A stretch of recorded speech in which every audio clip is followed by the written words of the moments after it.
Welcome to the No More Late Fees podcast. I'm Danielle. And I'm Jackie. And we're just two best friends and ex-Blockbuster employees rewatching some of the best and worst movies from the late 90s and early 2000s.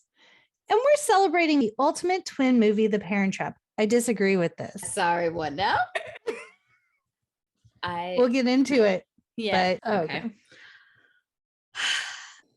I'm going to go with Joy and just give everybody the synopsis of The Parent Trap.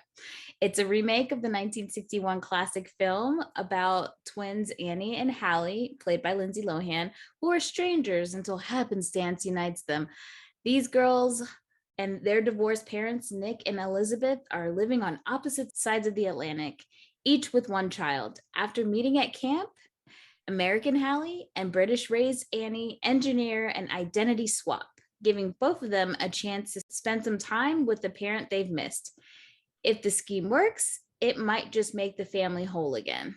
The movie stars Lindsay Lohan, Dennis Quaid, and Natasha Richardson, R.I.P. It was written by David Swift, Nancy Meyers, and Charles Shire.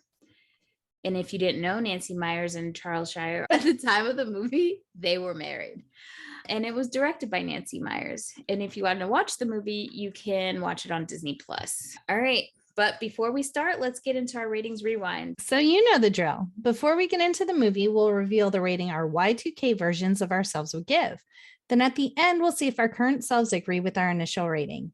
Our scale consists of would buy it again. The best, would play and repeat. 5-day rental. Would watch again. 2-day rental. Okay, but nothing to write home about. And same-day rental. I don't have anything fun today, so we're just going to say it's garbage. Trash. Okay, Danielle, what's your Y2K rating? I just want to state that this movie is a comfort movie for me. It brings me comfort. Jackie? I believe you. I don't begrudge you that. It's a would buy it again. Jackie? Okay, so Y2K was would buy it again, but I technically did not buy it or ask for it. My mother bought it for me. Oh, okay. But stay nervous because okay, I do. This is Y2K, Danielle. She very much loved the 1960s version of this movie, so it has a special place in the heart. All right. If we're rewinding back to this movie came out in, I think, 98. Mm-hmm. The budget for the movie is $15 million, and domestically it made over $66 million, and worldwide over $92 million. It opened at number 2 in the box office. Number 1 at the time was Saving Private Ryan, so it did pretty damn well. Nice. Yeah. And, Lindsay Lohan, this was her movie debut. She was only 11 years old. And the bitch deserved an Oscar award. She had everybody thinking she was a twin at the time. But did she though? She? I really thought she was a twin. When I found out she wasn't, I was shocked. Okay. I was very impressionable. Okay. Okay, well, let's jump in. We're on a cruise ship. We're cruising on the Queen Elizabeth II. And it seems like the parents met on the cruise ship, then got married on the cruise ship. Am I confused in this? The timeline is fuzzy. And I say this because, there are things that they say throughout the movie that just don't. The math is not mathing. You know what I mean? What's really going on here? And there's a lot of things that bug me. Why did y'all break up? What? Because they got married on a fucking cruise ship and then realized they live on 2 different continents. And did she get pregnant immediately? That night, baby girl, that night. And that's the only thing that makes sense to me. I don't because know. The credits go 11 years and 9 months later, after the cruise. So I think this is what happened. Tell us. So Lizzie, she afraid of that flying, right? She don't want to fly. Mm-hmm. Nick said, I'm a rich vineyard boy. I'm gonna be on this boat too. And then they saw each other and were like, oh hey. And they were like, we need to be passionately in love and get married on this boat right now, right here. And they did. And then they went back to their suite and was like, and next thing you know, Lizzie is married with a baby on the way. But it's not one baby, it's two. She having twins. And apparently, Chessie was a part of, like, I don't know if they hired her.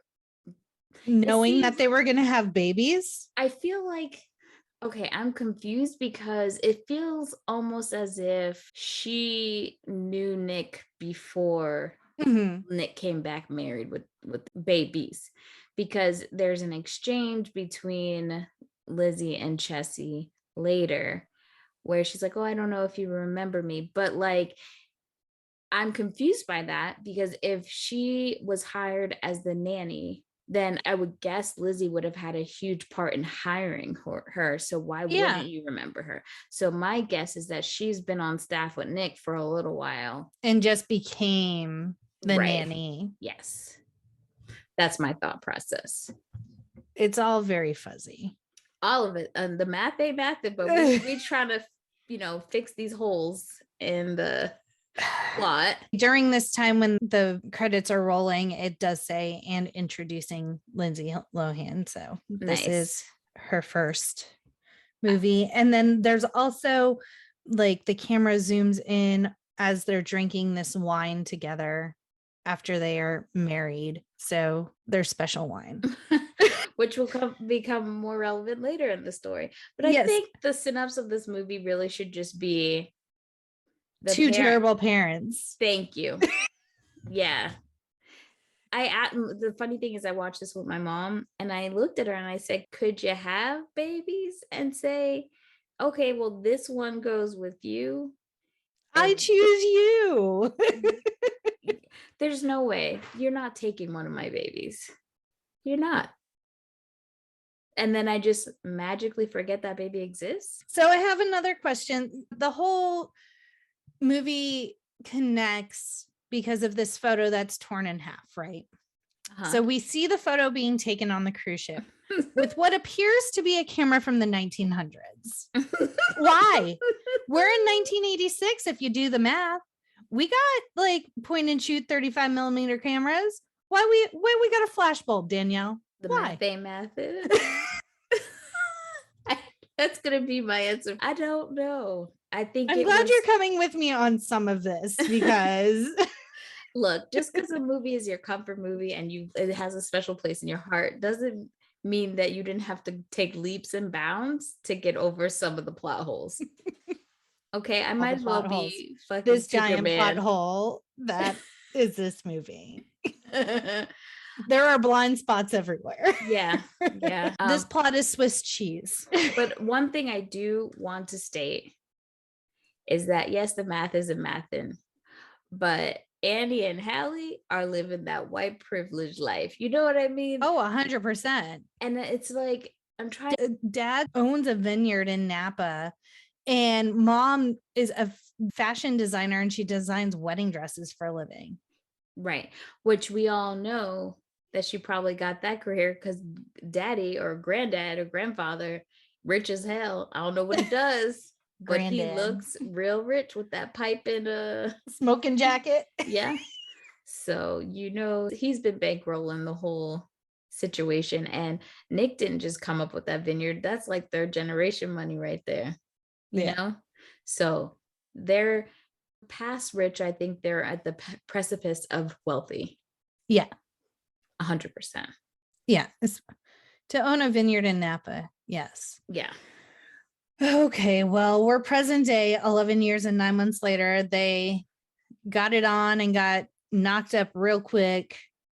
Anyway, continuing on. We see Camp Walden for girls It's fucking chaos. There are children everywhere. There is no order. Janice from Friends is trying to yell at people and nothing's happening. It is pandemonium. Apparently, this camp is based on a real camp, a girls' camp that exists in Denmark, Maine. So it's an existing camp. So you can go there if you want to relive your parent trap dreams. I'm good. Hallie is the one that was snatched by Nick. And so she has an American accent. And she is looking for her duffel bag. And there's this whole exchange about how, like, you got to snatch your duffel bag real quick or other shit gets piled on top of it. And then she needs help from another girl. And she's like, you help me. We cool. We friends. We a gang now. Yeah, I like how both set of girls got their click immediately. But that's just like how easy it was when we were young. We did not pick friendships because we had things in common. We picked friendships out of proximity. You were there. You're in my gang now. And that is exactly true. Jackie, proximity, you sat behind me in class. We friends now. Clark and Conley, they were close together on the roster. Automatic friendship. So we see a limo pulls up and Annie gets out. And Martin, the butler, flew all the way from England just to drop Annie off at camp. Am I getting this right? Did he get a vacay while she was at camp? Well, so he had nothing else to do. Let the minor fly across the seas by herself. I get that, but like, does he now just get 8 weeks off or however long camp is? Because like his whole job is to watch her. It seems. No, there was a driver. He's for the car. Well, first of all, it wasn't a limo. I think it was a town car, and I think they just had a driver pick him up from wherever and take. So we had to immediately fly back home. I don't know what he did with his time. He got it. Maybe he pulled out his Speedo. He went swimming for a few days. I don't know. He did have a banana hammock at the end of the movie. Anyway, Martin drops Annie off. They have this fancy secret handshake. Which apparently the actor who played him, Martin, and Lindsay Lohan came up with it together. It took them about an hour to learn. So, and they still remember it to this day, which I think is cute. It's a pretty intricate handshake. It is an intricate handshake. You are correct. So Annie is dressed very smartly. She's very posh in her in her plaid little skirt and jacket. And Martin gives her a deck of playing cards and is pretty much like, I guess, hustle all these bitches. Pretty much. I love, again, we're bringing up their parenting style. They are very good parents that both sets of twins know how to hustle people for their money, playing poker, illegal poker. Great grandfather parenting. Taught Annie. Well, I guess Nick taught Hallie, Who unless knows? Chessie did. I don't know. Somebody in that house is teaching that child how to hustle people.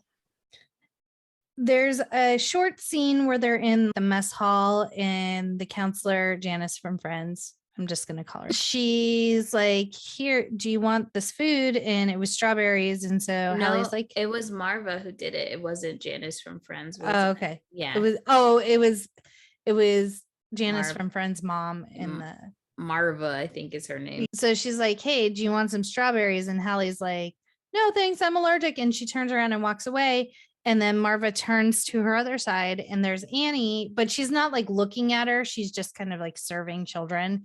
And she's like, hey, do you want strawberries? And Annie's like, no, thanks, I'm allergic. And Marva is very confused. There's lots of random confusion in this movie based on the twins before they realize they're fucking twins. Right. The twins are twinning. Those very easy laughs, I guess you're trying to get. Yeah. We're like, oh my God, I just saw double. So now we are settled into camp and we're doing camp activities like fencing. Okay, so a lot of articles talk about like just how unrealistic a lot of the skills that these or activities and things that these girls like, but these are wealthy bitches. These are rich girls. So yes, fencing doesn't seem out of the realm of disbelief. Neither does riding horses. I don't discount that. I discount fencing at fucking camp. But again, wealthy. There was a child who was Lindsay Lohan's little brother that apparently didn't know it was a girls' camp, and he just showed up and he's like, why all these girls here? But he stayed. Like, the amount of random shit. The fencing wouldn't have been as weird. It's the flips. It's the back flips off trees. It's like, wait, are you gymnastics? Like, this is a little bit crazy now at this point. That part is just too much. Yeah. That part was just too much. Not Wait that for part.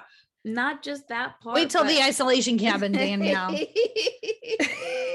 No, there are other parts that just make no sense. Like, how do a bunch of little tiny girls get big ass beds on the roof of a house by themselves? Yep. Like, why couldn't the pranks be just a little scaled down? Yeah. Like the whole decorating the bunk with all the gooey stuff, right, that seems reasonable. But, well, is it? Because, is everybody sleeping heavy at night? Like, there's got to be one light sleeper that would have heard that. There's no way. This is true. I'm just saying accessibility and capability of doing it, not the soundness of the sleepers in the cabin. Yeah, and just the level that things escalated so quickly. Okay. They were pissed. And the reason why the fencing scene works and why they chose fencing is because you have to wear a fucking mask. Right. And so they didn't know until the end of it. And they're just like, oh, you look like me. Not like, you're a fucking carbon copy of me. This shit's fucking weird. Right. And I think it was, which one's the one from America? Hallie? Hallie. So Hallie was like real savage with the way that, Annie was just like, oh my God, look like your eyes are too far apart. She went hard. She went hard. She also does not have a California accent. She's straight East Coast with her accent, which makes sense because I believe Lindsay Lohan is from like New Jersey or something. So I wasn't buying that California shit. And then Annie goes, well, the difference between us is I have class and you don't. I just, I've never asked a British person how her accent ranks in. It sucked. It did not sound great to these ears. Again, Y2K Danielle thought, this girl's onto something. I'm glad you were young and impressionable. I just said, this girl deserves an Oscar. When the nominations came out that year, I was very upset. I don't see Lindsay's name. It was like Anna Paquin, the piano level of excellence. Above, beyond.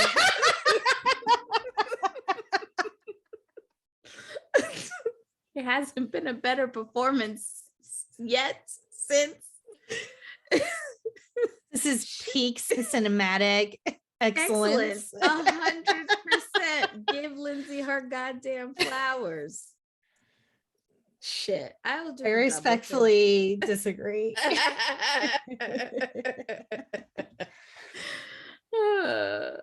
Well, so now they're playing poker in the bunk and Annie's handing everyone their ass. And all of a sudden here walks in Hallie, with sunglasses. What? You can't forget Bad to the Bone was playing in the background. Bad. As she walks in with her sunglasses on, smacking. Homie, don't play that sock full of change. I'll take a whack at it. Yeah. Oh my God. I could probably. It's sad how many of these lines I know by heart. That's okay. When we get to Sky High.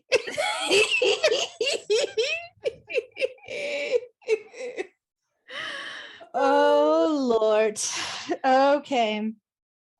So the stakes are the loser has to jump in the lake naked. Which, again, why? Okay. And to come from a female director. I feel less uncomfortable about that one because they don't show anything. No, they don't. And also it's all but girls it doesn't camp. But it doesn't need to be in there. No, they could have done something else. Like, I just don't know any kids who go to nakedness as a dare or a punishment. Yeah. So Annie thinks she's won. She has a straight, and Hallie pulls out a royal flush, which I read like the odds of those two hands happening are like you could win the lottery like 10 times over before you would ever have those two hands in a poker game. But that's the magic of the Parent Trap, baby. Why'd you get really close to the camera? Has to bring in the effects. Danielle with the practical effects on this episode. And then after Annie jumps into the lake, they grab her clothes like fucking bitches. That was not part of the bet. And see, this is how things just escalate. And that's when it escalates. Is she was fine. She was like, yep, I'm going to honor the bet that we agreed to. And then when that shit happened, she was like, it's fucking on. Annie is the one who essentially started the gang war. Exactly. West Coast versus East Coast. Yes, as you had mentioned, there are beds on the roof. And then, so that was Annie's gang. And then Hallie's gang sneaks into Annie's bunk at night, and they've got honey. They got molasses. They got chocolate syrup. They got feathers on the fan. Where the hell did they get this shit? They must have busted into the pantry. But bulk status, not even just like. Yes, a bucket full of chocolate sauce. Ugh. Oh, that would have made me hurl. But apparently it was real chocolate that was used to dump on Marva Sr. and Marva Jr. as they entered the cabin. And I think Lindsay had to film that scene quite a bit of time because they just said that there wasn't enough molasses on her feet, which I was like, through her toes. Yeah, gross. So yes, there is shaving cream, oil, strings everywhere that go to intricate pulley like Rube Goldberg apparatus. What? I don't know. Yeah. What? It's like a Rube Goldberg machine, like Mousetrap, where like this hits this and then it does this. Oh, gotcha. I learned you something today. I did, because I don't know what the fuck that is. Did not know. And apparently, I'm not sure if it was Lindsay Lohan or her stand-in, they had to wear a needle in their hair on the top of their head so that when that balloon fell, it would be like it would burst. And I was like, I don't know who the hell I would say yes to putting a damn needle in my hair. But So there's a surprise inspection. So Hallie is trying to keep Marva and Marva Jr. out. And Annie comes to the door and she's like, I don't know what she's talking about. It's quite all right. You may come in. And that's about as good as Lindsay Lohan's fucking British accent was. I'm gonna disagree. That yours was awful. That's how Lindsay Lohan wasn't that bad. So Marva walks in, and that's when the chocolate sauce is dumped on her and Marva Jr., aka Janice from Friends. So now they're in trouble. And it's kind of like, it's Annie and Hallie did it. No one else is in trouble. Really? Right. Like, they both had gangs, but no, we're going to set you two privileged, spoiled twins that apparently can't see. We're going to make you go sit in an isolation bunk. Now, the isolation bunk in the original movie was kind of worn down. I think they had one at camp. I gotta go watch that movie again. From what I believe is in my brain, is that it was like a shack. It wasn't as nice, but it seems like they just got a nice bunk by themselves. So what I have to do to just get a bunk with only one roommate is just fuck some shit up. Is that what you're telling me? I Okay. believe so. Sounds like a plan, Stan. So now they're fighting over stupid shit like the light on, because I mean, granted, Annie's actually writing in her journal and Hallie's flipping the light off on this bitch. Like, really? I mean, Really, Annie, bitch? Annie Really? started the gang war, so I can't have a whole bunch of empathy for her. And now it's raining and the window's stuck. And so Annie goes over and helps. And that kind of is the turning point in their relationship, is a fucking stuck window. Hey, twins, you know. Magazines blow all over and Leo is ruined. They're all like Tiger Beat, the tear out pictures of heartthrobs. I give Annie props because she's like, who's Leo? 100%. Agreed. I would not disagree with that assessment of the situation. And then Hallie has Oreos, but she likes to dip them in peanut butter, and everyone thinks she's a weirdo and it's disgusting. I mean, it's an interesting combination, but it's not like she's dumping them in mayonnaise or something. Like, yeah, it makes sense. And both versions, the 1961 and the 1998 version, feature product placement from Nabisco. It was the Oreos in 98 and Fig Newtons in 1961. So they kind of were like, remember that partnership we had 20 years ago? Can we do something new and exciting with that? And then this is where, if not recognizing that you look fucking the same was not enough, they talk about their birthdays and she's like, oh my gosh, it's October something. I didn't write October 11th. Thank you. So they're like, oh, my birthday is October 11th too. Isn't that just the weirdest thing? Bitch, you're fucking sisters. That should have been like, this is when Ken and I looked at each other and he's just like, they're the dumbest girls ever. Look, I mean, I mean, there is no justification. Yes. There's justification, because that means you have to believe that everyone in your life has been lying to you.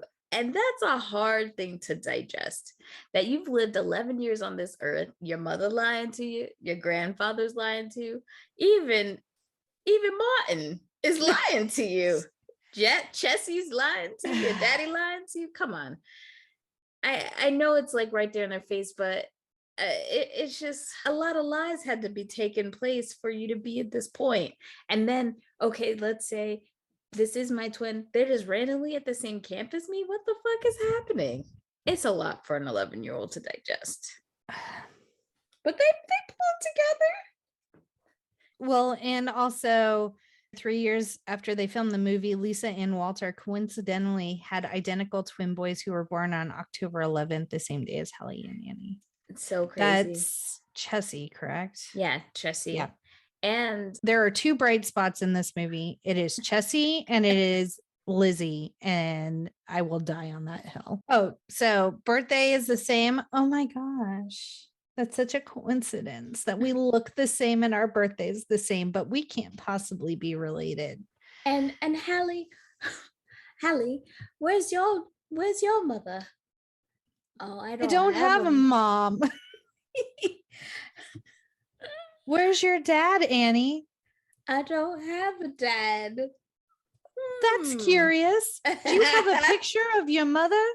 All I have is this picture my dad caught me with, and it's like cut down the middle. That's so weird, because actually, they say how many times? 28 times in this fucking movie? A lot. 23 times. Actually, that's really weird, because I actually have a photo of my father that actually is torn as well. Oh my God, actually, me too. Let me go actually get mine and we can actually put them together and see if they're the same actually picture. Actually.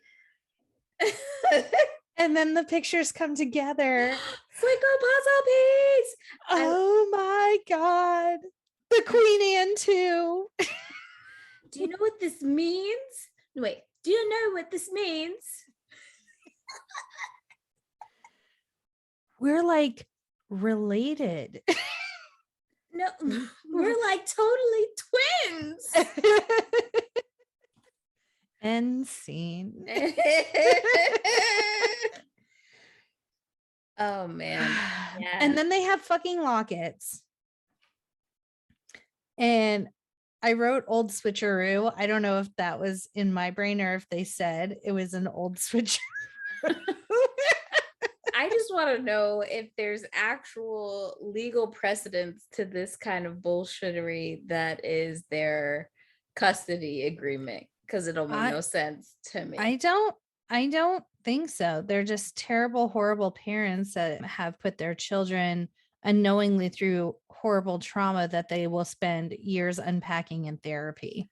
Yeah, because I just feel like any twin that's been separated that I've seen in any kind of documentaries or anything, they always say that they feel like something has been missing this whole time. Mm-hmm. And I feel like as soon as those girls laid eyes on each other, they would have known. They wouldn't have fought it. They would have been like, bitch, where you been? Yeah.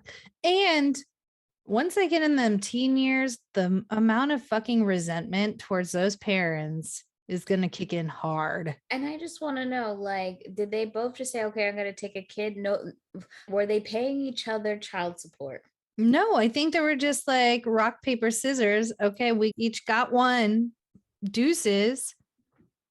And there was talks in 2019 about doing another version of this movie. And I'm just like, if y'all do this again, we got to come up with something better than this shit. Because like, I think the only thing that makes sense, hear me out. You know, I love to like make up a new plot. I like the sister approach, which was so their mother died and they had to go up for adoption. And then two separate people adopted the kids.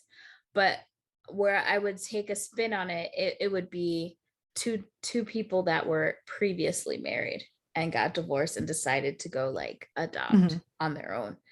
And then one of the girls is in one city and then the other parent moves to that city or back to that city.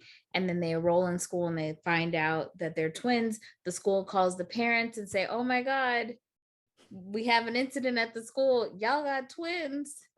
They come in and they're like, Bill, Mary, and then they have to figure it out. Just saying. That way it's not like you Disney, where's Danielle's money? Run me my check, mofos. I'm just saying. Now they're going to pull an old switcheroo. And so Hallie is going to fly to England to meet her mother.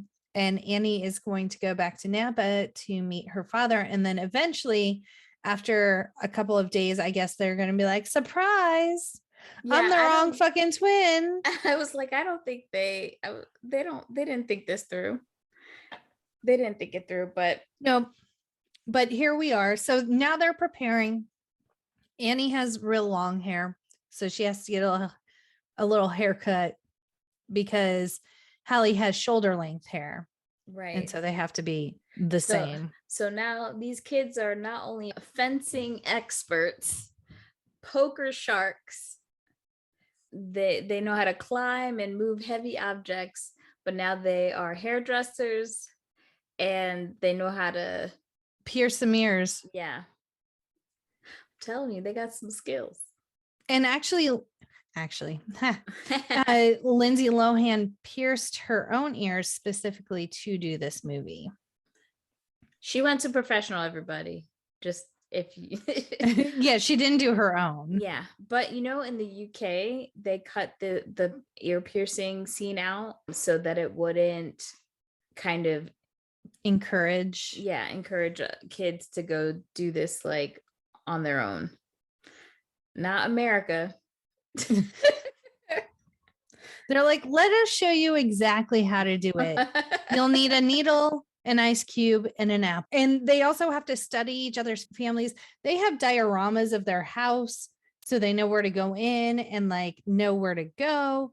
And it's like, this is grandfather. He lives with us and we have tea at this time. And it's just like all the little things that they'll have to know about one another's lives, which is also like, as you're learning that, it's like, I've missed out on so fucking much. Right. Like, I should know this and I don't because my parents are assholes. I do like that they made sure both of the kids were rich, because if one of them had been poor, You're like, if one house of them swap had been or poor, wife swap. yeah, it'd have been like, what in the hell? That, well, and it takes two. One of them was poor, so Mhm. yeah. One of them was an orphan. She lived in yeah. Since you brought it up, the whole time I watched this movie, all I could think was It Takes Two is a far, far superior movie in every single way. You got Kirstie Alley. I know she's a crazy bitch in real life, but she's very endearing in movies. You got Steve Guttenberg, like you got the Olsen twins.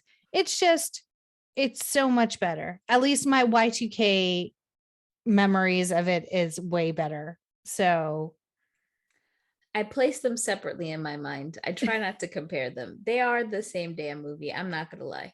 But Nancy Meyers aesthetic, my bougie self always loves it. Always. Sorry.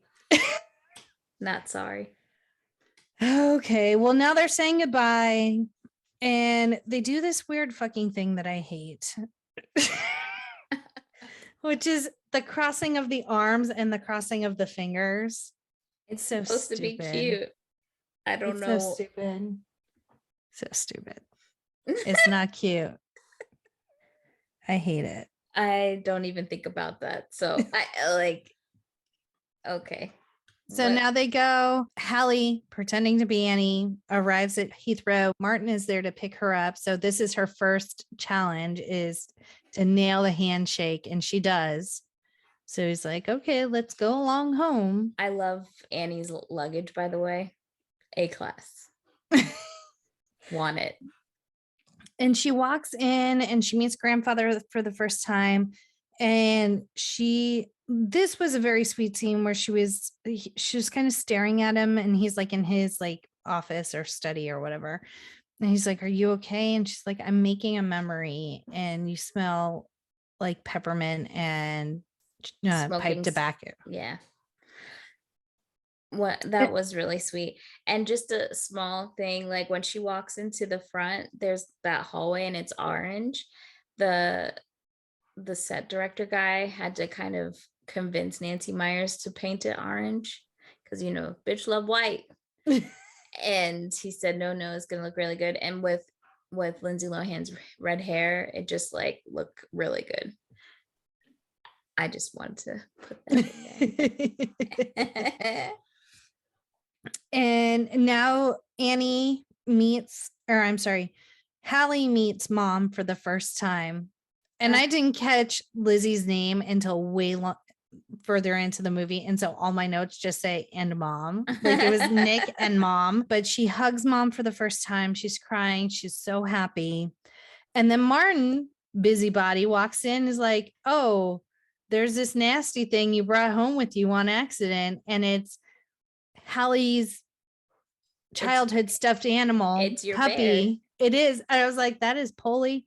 Yes, I fully admit I have a 35-year-old bear. His name is Polly, and I sleep with him every night because he prevents me from like snuggling with other people in the bed that don't like to be touched while sleeping, aka Ken.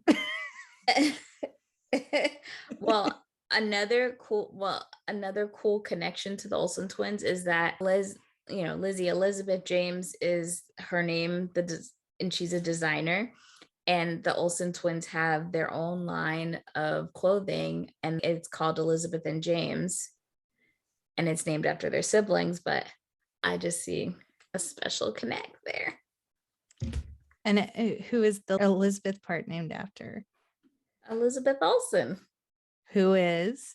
Scarlet Witch. Yes, Elizabeth Olsen, Olsen twins' younger sister, plays Wanda, aka Scarlet Witch, in the MCU. So if she looked kind of familiar, that's why. If you didn't know that factoid by now, I don't know where you've been. I feel like so many people do not make that fucking connection. I think they really think the Olsen twins were like the only siblings in that family. Yeah. I had no idea until we did this episode that Lindsay Lohan's brother was that little boy. I know about her sister, but I totally didn't know about her brother. Yeah. So now Hallie is kind of just hanging out with mom. Mom has to go to a fashion shoot. So they walk across Abbey Road and do like the Beatles pose. And then they get to the photo shoot and she finds out that she's a bridal designer. She designs wedding dresses. And then there's like this really weird scene where the veil's not working. When has a veil never not worked? They're all pretty much the same. I think the veil was covering the detail of the back of the dress. So it's like without the veil, it didn't give it that bridey look, but with the veil, it was really, taking away from the dress. So they had the genius idea to put a white top hat, but it still covered the back of the dress. So it's like just get a different length veil. You can get shoulder length veils. I don't know. Lizzie, you didn't design right if you didn't design a veil that goes with the dress that you want to see the detailing in the back. The dress was beautiful though. It was. Also, Vera Wang actually designed the wedding dresses that were seen in Elizabeth's store in London. I knew that a mile away. I'm like, those are Vera Wang dresses. I never knew that. I just know, I was like, oh, these dresses are pretty. Should have put two and two together. Yeah. Oh, and the way Hallie like approaches her mom about her dad to kind of start putting the thought in her brain is she says something about the F word. And Lizzie's like, what the fuck are you talking about? And she's like, oh, my father. I'm like, that was a weird segue into a discussion about your dad, Hallie. Yeah, I just think it's weird that the kids hadn't asked a bunch of questions about their parents because they're not dead. So to know your parent is alive, and so we just not going to talk about it. And Lizzie's literally like, oh, we met on an ocean liner. Okay. Like, he lives in Napa.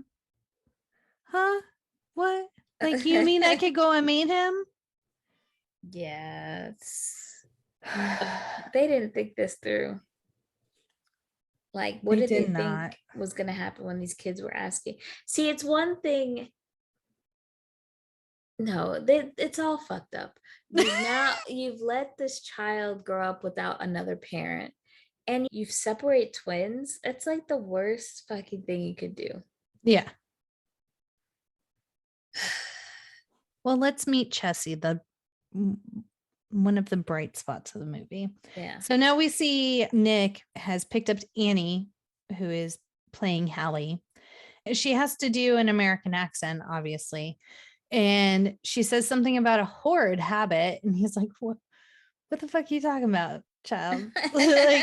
And then he literally is like, did I send you to summer camp or finishing school? Like, right. What's with this language that's happening here? Should have clicked in his head. Who else do I know that's British? I don't know if they took some fucking amnesia pills when they switched these children, but come on now. And Annie is very excitedly just like talking to Nick, and every sentence she ends with dad, and he's like, why are you calling me dad? And she's like, I just missed you so much. I just want to was annoying. Dad.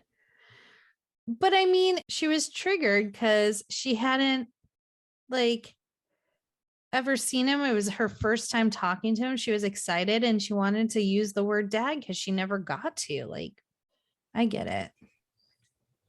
Anyway.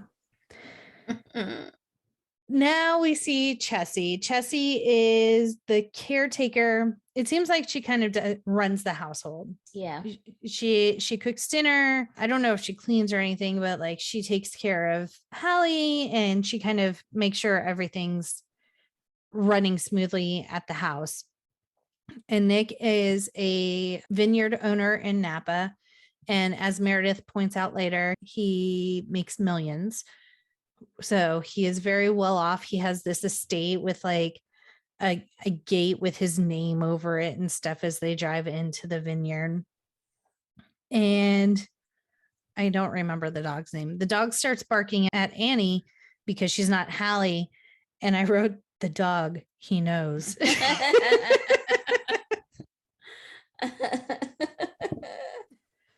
So the dog, every time he's around Annie, he starts barking because he knows it's not the right person. And Chessie's just like, did he forget you? And Annie's just like, oh, I don't know. Don't know what's up with that dog. And so Dad is kind of like, well, when you get settled, come down. There's someone I want you to meet. Oh, it's Sammy is the dog, by the way. Oh, thank you. And also Chessie is making chili and cornbread, Hallie's favorite. And Annie's like, what the fuck is that? Yeah. So now we are introduced to Meredith Blake. So Y2K Danielle really hated that bitch. Older Danielle. Tell me. Okay, the way she was with the children, I did not like. But her trying to get her bag, I ain't mad at it. She dressed nice. She was a bad bitch. And she was trying she had to a plan with her mommy and daddy. She had a plan. And you know what? It's not a plan that is not so far out of reach that I see a lot of people doing this. You know what I'm saying? So when I was watching the movie with Ken, I turned to him and I said, this is going to be a Taylor Vaughn situation where Danielle is not going to see anything wrong with Meredith Blake's situation in life. So I saw this coming a fucking mile away. I'm just saying the motivations. Now, am I a Meredith stan? No, I am not. Because I think the way that she talked to those children was out of pocket. It was really bad. Like, if you're really trying to get this bag, you gotta play the game. You better play the long game with these kids. So she really fucked herself over with that. And the actress, I mean, she did a fantastic job. I can't say anything bad about her performance. Her name is Elaine Hendricks, and she was actually called in last minute to audition. Yeah. They really wanted her for the role. And when she came in for her second audition or to read with Dennis Quaid, she dressed to the nines. And even he was like, he mouthed, oh my fucking God. Because she was the embodiment of this character. So I give her props. And obviously the lady from It Takes Two was her predecessor. But yeah, she did the damn thing. So we see Meredith. She is sunning by the pool, but she's like got a box hat on, the full white, like just past the knee, a like straight that dress was beautiful. The way that the silhouette went, especially around the arms, it wasn't like a pure circle. It was kind of like this almost triangle thing, and then how it had like a peekaboo pleats in the front. Oh, classic. And so Annie comes out, she's going for a dip, and they start talking. And at first Meredith tries to like be nice, and Annie's just not having any of it because Annie in her brain is like, oh shit, I need to talk to Hallie because this is a wrench in the plan. We were going to get mom and dad back together. Now he's got this floozy that we have to deal with. Like there's some shit going down. And so she cannonballs and splashes Meredith, and Meredith is none too pleased. No, but the reveal of Meredith's face when the music and then she lifts her head, it was top notch. top-notch direction there. Yeah, Annie is a little bit of a firecracker. She's the one who's starting most of the shit if you think about it. I feel like it was equal. Yeah, Meredith again was not playing the long game properly. And then she starts making shit up and like just feeding Meredith this bullshit like, oh, you're number 29. It's like, excuse me? And she's, oh yeah, your dad's 29th girlfriend, blah, blah, blah. And so just trying anything to throw her off her game. Oh, and this is where she calls Annie or calls Hallie and is code red. We got shit's happening over here. We need some help. And Hallie's like, yeah, Hallie's like, I'm not ready to switch back. I want to spend more time with mom. And he's like, I don't think you understand the gravity of the situation here. Yeah. And Hallie just takes a piece of candy wrapper, pretends she's having some issues with the phone connection, and she hangs up on her sister. Yeah. Oh, but she does say just sabotage her. Yeah. Like, duh, take care of this. Why are you calling me? So you get to chill with mom in England and I have to sabotage dad's new relationship so that hopefully we can get them back together. It's a little one-sided here. Yeah. I do hope that if they do a remake that it's the mom who has a boyfriend and not the dad. That would be a nice little difference. So is this a point where Hallie goes riding with her dad and he tries to ask her what she thinks of Meredith? I think that was earlier and Annie's just refusing to even entertain. She gallops away from him. She's like, no, we're not having this conversation. And then dad is like, hey, I need to see you. Come to my office, which is the wine cellar. How she knew that, who knows? But prior to that, Chessie's kind of standing there and she's kind of questioning her, like, who are you calling at midnight? Yeah. And she's like, oh, it was my friend in New York. And she's like, well, New York's only a 3-hour difference. And then Annie's like, well, she's vacationing in England. No, she said Bora Bora. The way that she does it too. Yeah. And then Annie goes to go outside and she pushes instead of pulls the door. And Chessie's like, she ain't right. Chessie's no dummy. Yeah. And so she's kind of connecting the dots. And so Annie goes out to see dad in the wine cellar. And somehow, I guess prior to this, Meredith is like, did you tell her what's going on? Blah, blah, blah. And dad's like, no, not yet. And then she starts talking to someone on the phone. And she's like, the first change I make is to send that brat to boarding school, blah, blah, blah. So we know Meredith's true intentions now. Right. Because Meredith sees herself in this child, which is a bad thing because we know Meredith is a bad seed. So it's so crazy. She even makes herself nervous. Yeah. And so Annie's talking to dad and he's like, hey, Meredith's going to come with us on our annual camping trip. And she's like, annual camping trip? And he's like, yeah, remember we go camping every year right before school starts? She's like, oh, yes. Slipped my mind. And so, I guess this is when they're horseback riding. Oh, okay. And so then he starts trying to tell her that he and Meredith are engaged and she does not want to hear whatever he has to say. And so she just takes off back to the house and she's trying to come up with a plan. She's in the house now. She's trying to come up with a plan and she's talking to herself and she has a British accent. And Chessie walks in and Chessie's just like, when did you get an accent? Like, what's happening? and then Chessie's kind of like, it's almost as if, and Annie goes, almost as if I'm Annie. And Chessie's crying. I love this scene where she's just so happy. And she's like, I haven't seen you since you were born in the hospital. And apparently this scene took 73 takes to get right when she first finds out that it's Annie. I couldn't the level imagine. Of commitment. Yeah. 73 takes. That's a lot. Yeah. That's a lot. And so now Annie's talking to dad and she's like, I've always wanted a sister. And he's like, no, that's not, we're adding her to the family, but not as a sister. And she's like, oh, so you're not going to adopt Meredith? And he's like, no, I'm going to marry her. And then she starts yelling in French. And he's like, when the fuck did you learn French? Dad How do is you so fucking not? oblivious. I feel like dads can be oblivious like that when there's a mom around, but when you're like the full-time parent, like, come on, bruh.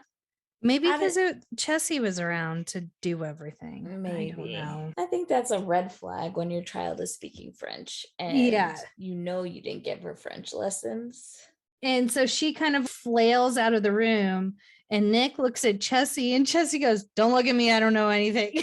Like Yeah. she's just like, not saying shit. So now Meredith is a red BMW convertible. Is she playing parents just don't understand? Yes.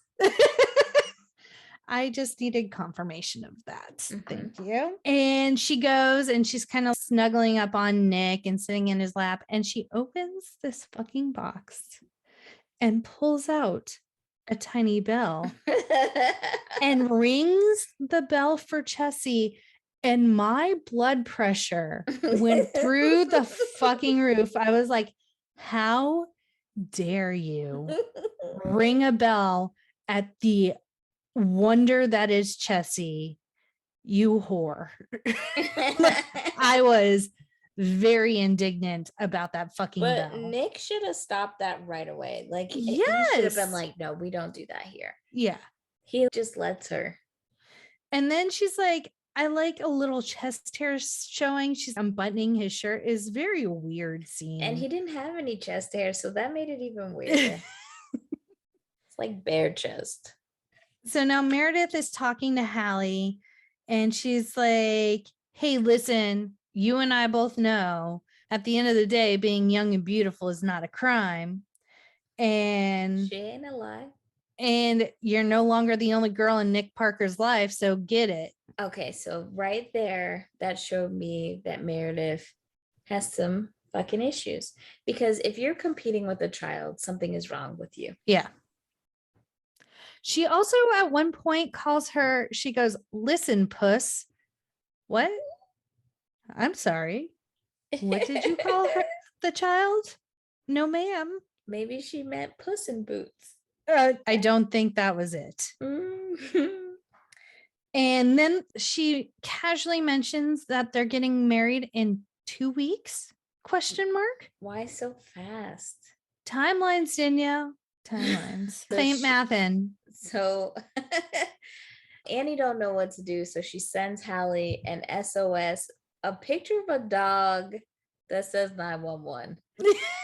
I don't know how that translated to dad's getting married. Hurry up, bring mom here, get your ass to Napa.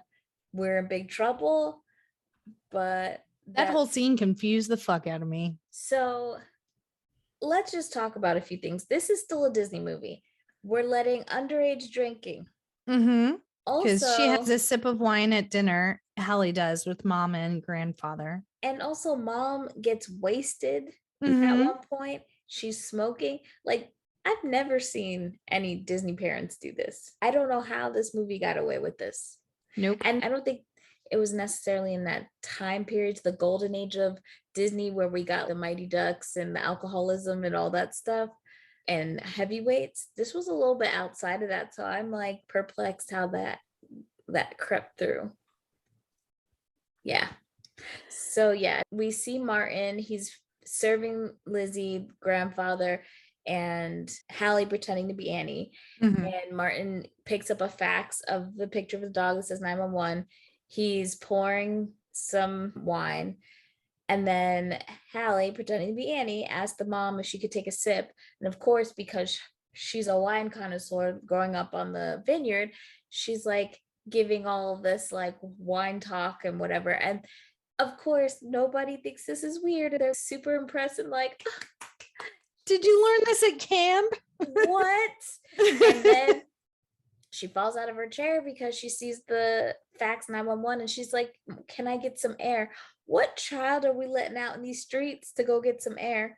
And this part confuses me because she goes to the payphone, she's calling her sister, transatlantic. That's a whole different kind. Like, you She didn't have called any money. collect. Okay. And next thing you know, you see grandfather. We don't know it's him at first, but you see him step in front of the call box and whatever. How did he get there that fast? And Hallie was running. And we know It's grandfather wasn't running. it probably took a while for the collect call to go through. That math wasn't mathing either. I always found that to be perplexing. If it was Martin, okay, I would say maybe he ran too, but not grandfather. So I also think that both Nick and Liz are horrible parents because you've got the grandfather and Chessie who realize that these kids are not the kids before they do. Yeah, neglectful. Suspicious.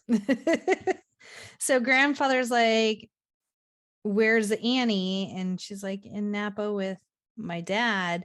And so he's like, okay. And so they have this plan where they're going to tell mom in the morning. And so the next morning she tells mom the whole story. And Martin's never been so happy in his entire life. He's helping her pack. This is when she's smoking and she's a wreck because she's going to see Nick for the first time in almost 12 years. And again, bad parenting. She's more concerned about seeing her ex-husband after all these years instead of saying, holy shit, I just met my kid. Holy shit, my other kid is across. Like, her first concern should have been like, how are these kids going to be? And she allowed Hallie to make the arrangements to go back home and meet up and swap back. She wasn't immediately on the phone with Nick like, hey, we got the wrong fucking kids. Remember that thing we did and we were shitty a long time ago? It's back to bite us in the ass. We got to swap back. Yeah. She's just like, oh yeah, Hallie, you handle the details. I'm going to pack my best dress. It's not making sense. It's not. And then she does this whole scene where she says to Martin, you know, Martin, you've been more than the help to me all these years. You're like a brother that I paid to wait on me hand and foot. I want you to come with me on this trip because I can't see my husband and my child I've abandoned after 11 years. Thanks. And he's like, sure, free trip. Let me go pack my Speedo. And he knows that Hallie's lying and doesn't say shit. He knows that one day the mother's going to die and somebody's going to have to pay his paycheck. It's just called, you know, job security, my friend. The plan is to meet at some fancy hotel in San Francisco. The Stanford. And yes. And so Annie has convinced Nick and Meredith, we're going to go and we're going to have a nice time and get to know each other as a new family. Like all of a sudden she's on board. Yeah, I would have been suspicious. And then wackiness ensues because unbeknownst to Liz, Nick has no idea that she's coming. And also she has no idea he is engaged to be married to a woman half his age. And she shows up fucking hammered. Yes. Like she just must have been like shots on the airplane all the way there. She said it was the first time she ever tasted vodka. And when she runs into Annie, not knowing it's, well, she thinks it's Annie, but not knowing the situation. Annie's like, oh my God, she's wasted. And she's never had more than a glass of wine at dinner. So that's just giving us an understanding of her tolerance. Yeah. So yeah, she's 2 sheets to the wind. Now there's this whole wacky scene where it's all these near misses. One's coming in as someone's walking out. And eventually it culminates with the elevator is closing and Nick sees Lizzie. And he kind of does this lean as the elevator is closing. And that reaction, leaning out of the elevator and almost falling over, is identical to Cary Grant's reaction to seeing the wife he believes is dead in My Favorite Wife from 1940. So they did a little callback there. Yeah, it's just like craziness ensues. And then Liz realizes, because she saw Nick in the elevator and his reaction, she goes to confront her two daughters after she embraces them, and Chessie and Martin, who also meet for the first time, Martin in his Speedo.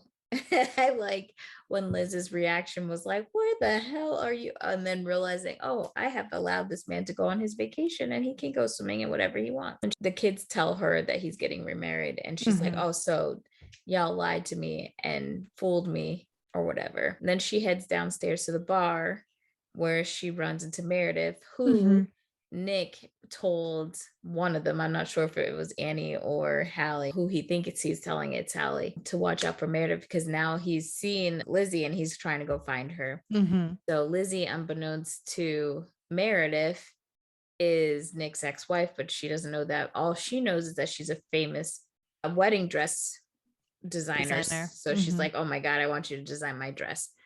So they meet, and then Lizzie finds herself out by the pool area. Nick is at the pool area. He's looking at Lizzie from across the pool and gets all flustered and runs into somebody, falls into the pool.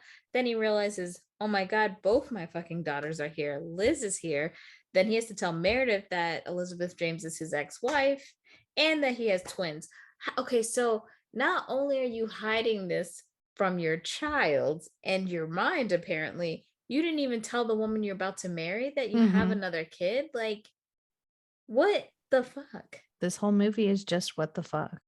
So yeah, it's crazy. And then Liz is like, hi, guess what? Our kids switched us. And so then he's embracing his daughter that he's abandoned for 11 years.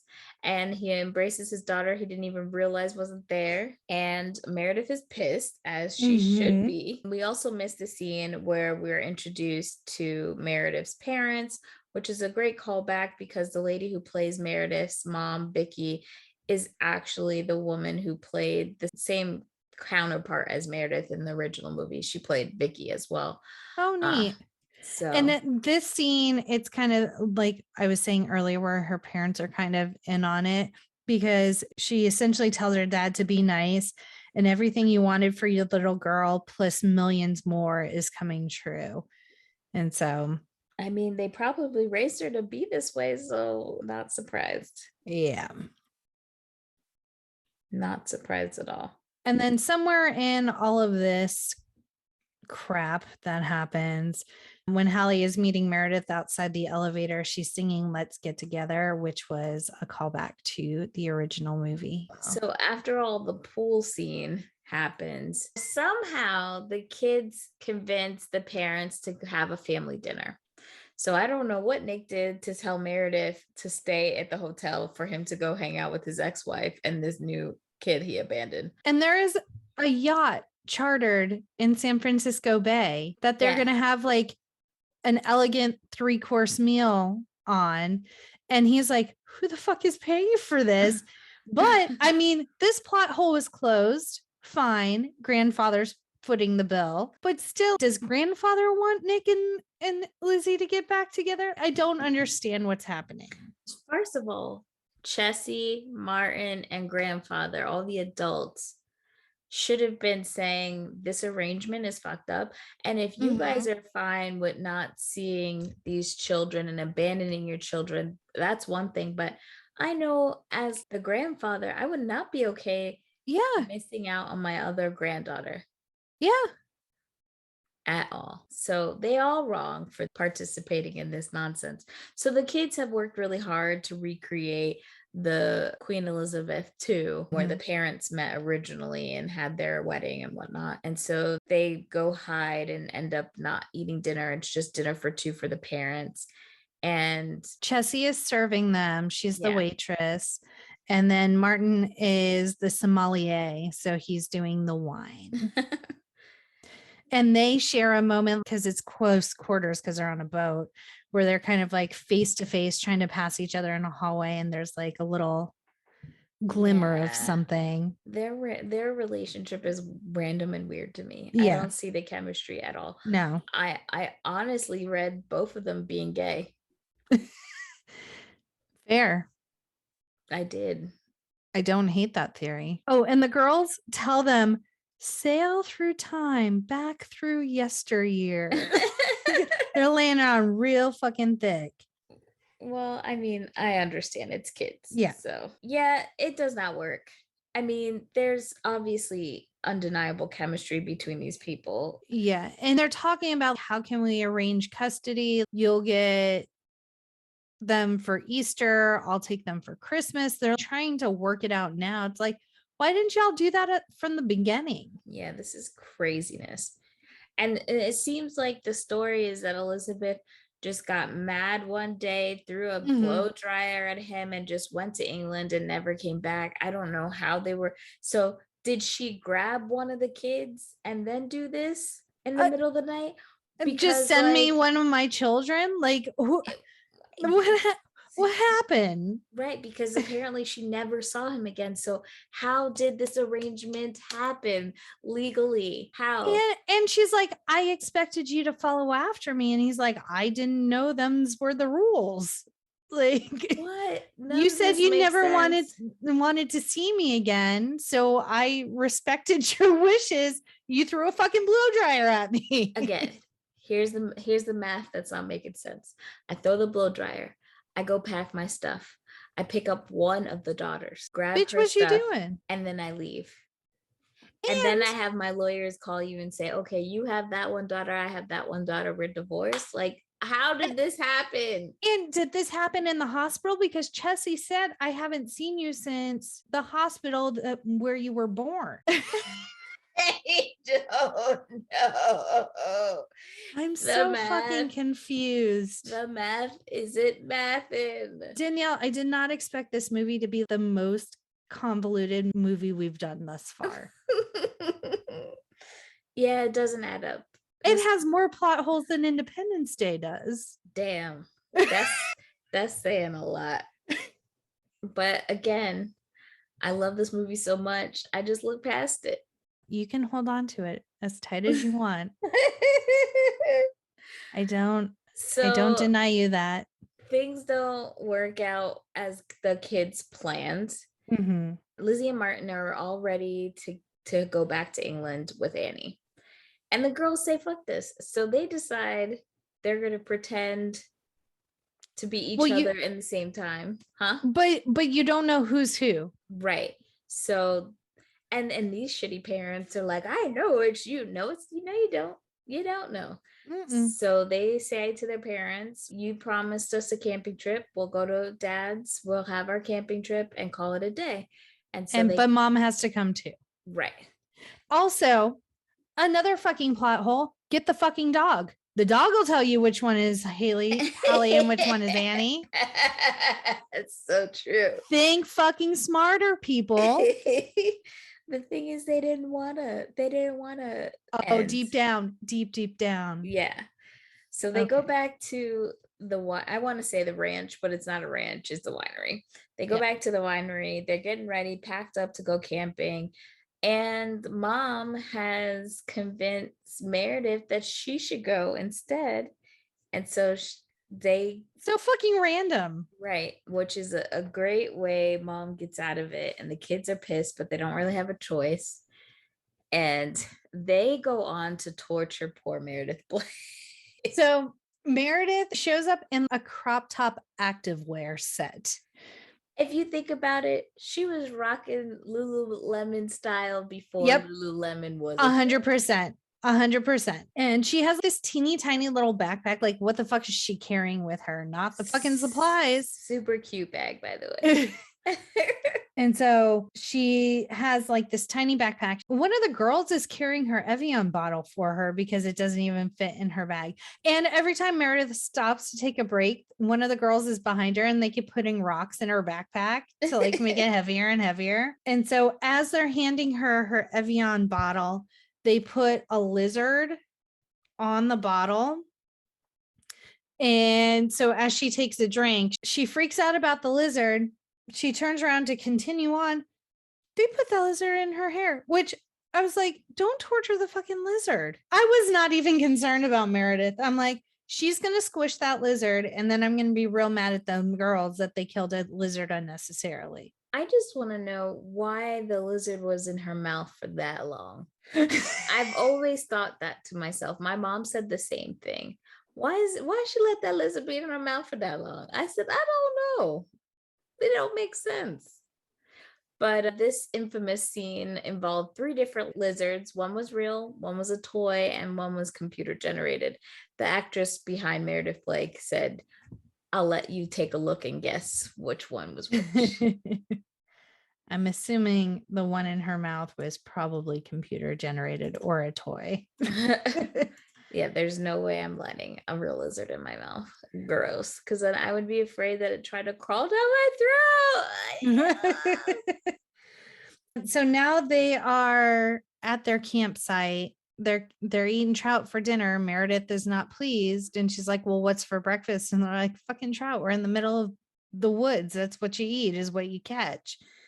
And then she's putting this bug spray on herself.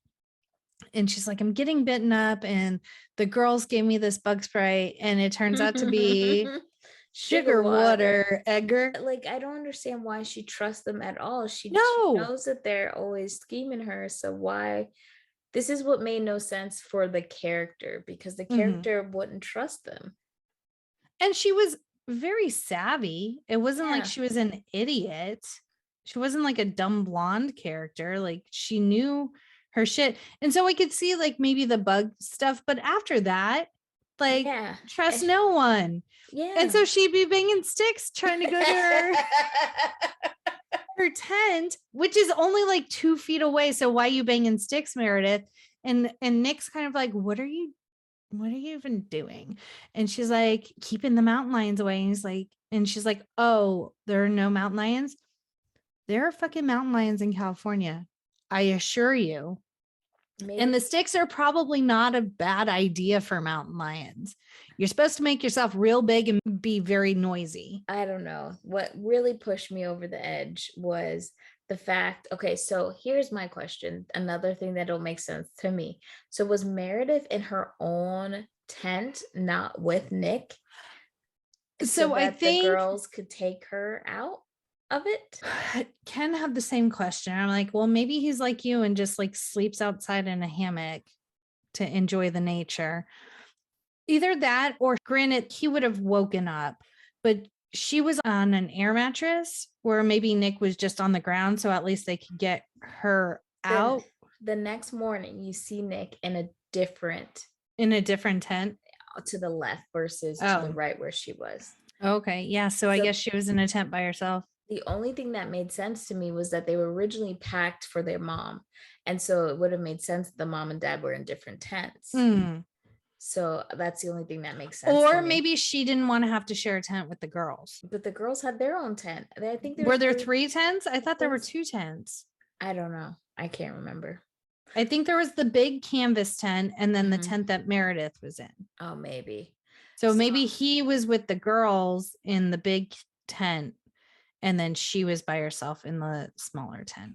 I would have absolutely murdered those children if they put me in the open water. We already know I'm scared of open water as it is.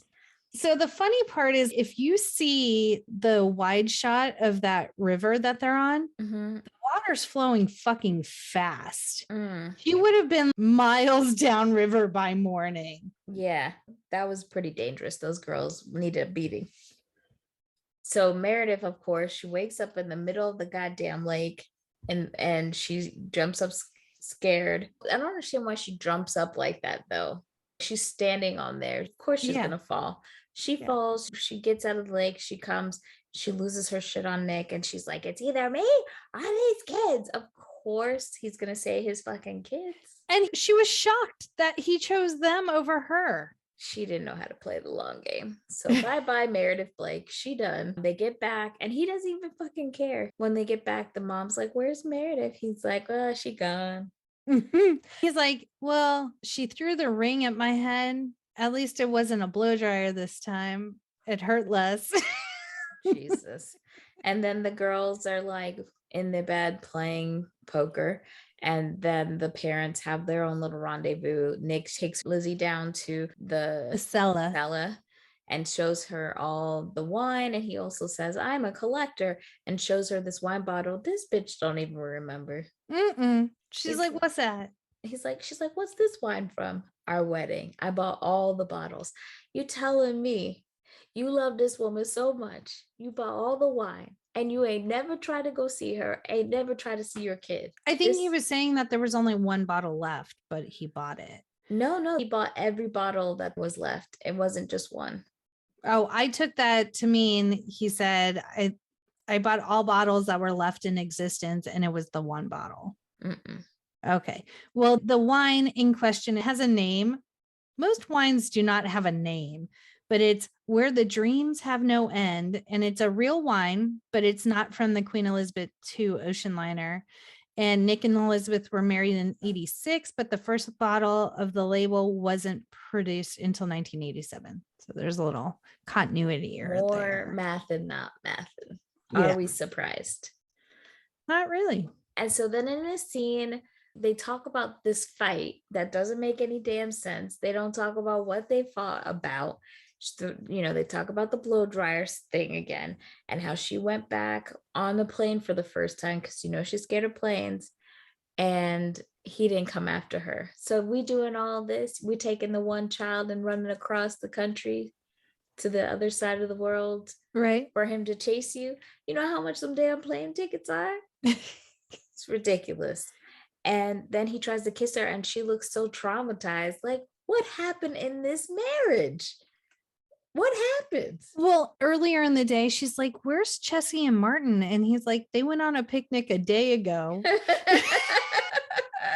And so as they're about to kiss, Chessie and Martin pull up into the driveway. The lights flash into the cellar. And so they are distracted and the moment has passed. And so now it's the next day. It's raining. And Annie and Mom and Martin are flying back to England. And so everyone is very, very sad. And they kind of just say goodbye. And you're expecting some sort of like, don't go, or we're not leaving, and they stay, but they leave. And so everyone continues to be sad. And then when they arrive home, Hallie is sitting in Mom's office chair and they're like, how did you get here? And she's like, oh, we took the Concorde. Can we talk about wasteful dollars? We just fly. It's not even like from LA to New York. It's California to England. We just flying all over nilly-willy. And essentially it's like, we don't want to lose you again. And Dad's there and Chessie's there, I think. And was Chessie there? Was she? I don't know. I could have made that part up. It's wishful thinking because she's the only one I like. And so Dad says, I made the mistake of not coming after you once. I wasn't going to do it again. And essentially it's like, are we going to live our happily ever after? And they kiss. And the last line of the movie is, we actually did it. And then it's roll credits and it's pictures from the Queen Anne 2 where they're getting remarried. I just want to know where they ended up living. I'm guessing the vineyard because I feel like Elizabeth can have her dress. She can work from anywhere. Yeah. Yeah. I mean, the only thing is Grandpa's left in the dust. Maybe he moved grandfather. too. I don't know. And then at the very end, we see a picture of Martin proposing to Chessie as well. That's the only happy ending we needed. And that, my friends, is The Parent Trap. The so many fucking questions. Let's go through some of these factoids we missed. Just like the original Parent Trap, the remake is exactly 2 hours and 9 minutes long. Lindsay Lohan had to wear an earpiece so that someone could feed her the other twins' lines. And a body double played by Aaron Mackey was also used to give Lindsay a reference point. And also, it took 8 months to shoot this movie because every scene they had to shoot twice from each girl's perspective. Yeah, because they didn't have the technology yet. Yeah. Which I thought this movie was seamless, but now when you go back, you can see there are times when you can see the actual double. Mm-hmm. So boo to that. The opening and ending sequences both feature love songs performed by Nat King Cole and his daughter Natalie Cole, respectively. So in the opening scene, you get Love that plays over Nick and Elizabeth's first wedding. And then at the end, You hear This Will Be an Everlasting Love playing over all the photographs. That's sang by Natalie Cole, which I love both of those songs. So yeah. this soundtrack was fire. Fire, fire, fire. And Chessie is named after a decorator who was a friend of Nancy Meyers. And even Lisa Ann Walter thought she was playing for someone named Jessie when she first got the role. But yes, we have been saying Chessie, Chessy, the whole time. Yeah. I always thought it was Jessie that whole time. It wasn't until more recently that I realized. But by the time this 1998 version came out, all the cast members that played adult family members in the original 1961 film had passed away, with the exception of Maureen O'Hara, who played the twins' mother.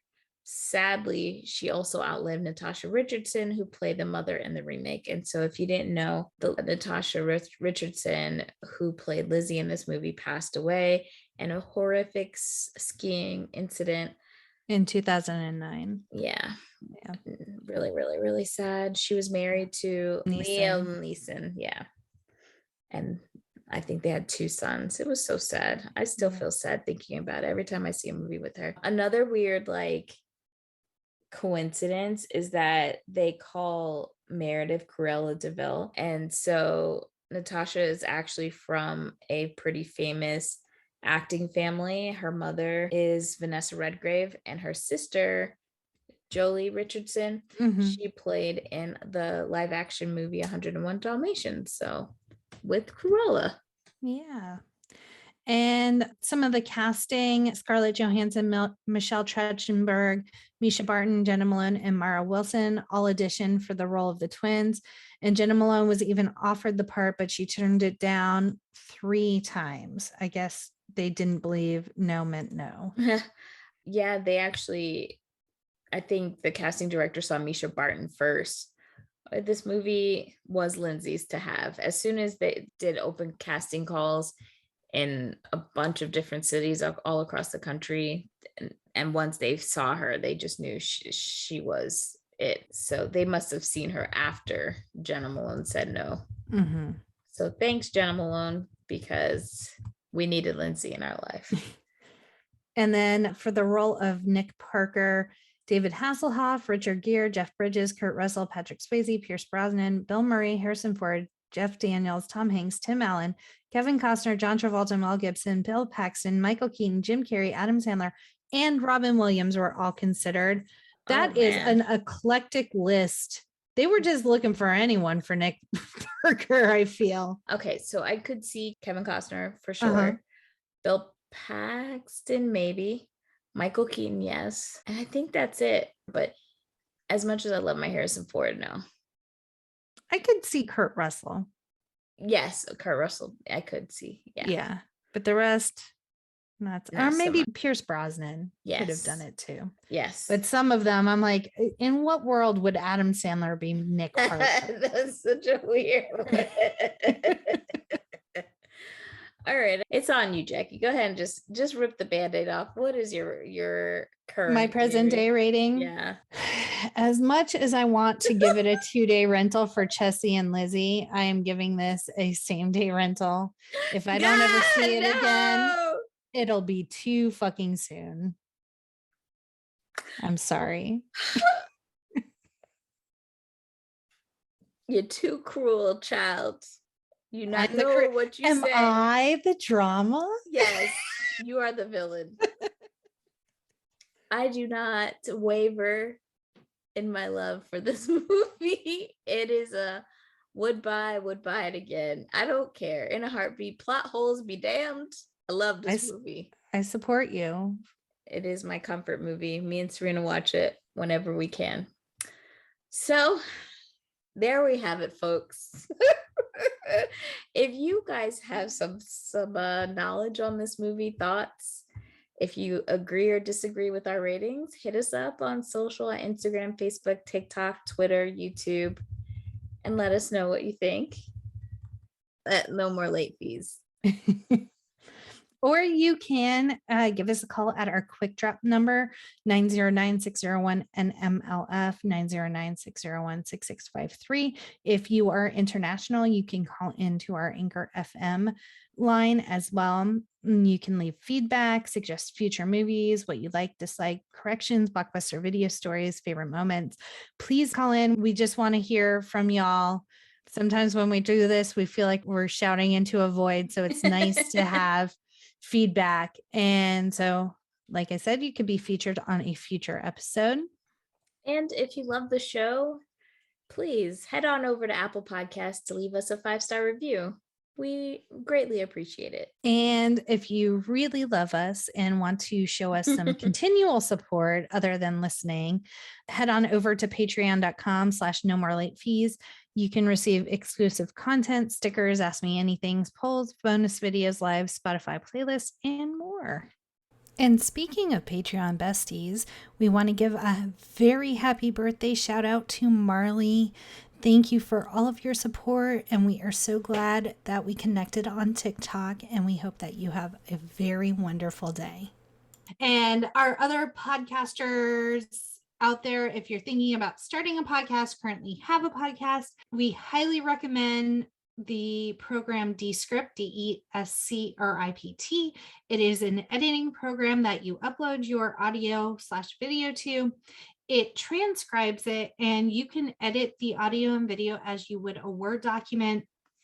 You can do searches for filler words, remove all of those ums in one easy click. I will say that it has made my editing process so much easier. It is well worth the subscription. Go to our link tree and click on our affiliate link. So highly recommend Descript for your editing needs. And until next time, be kind and rewind.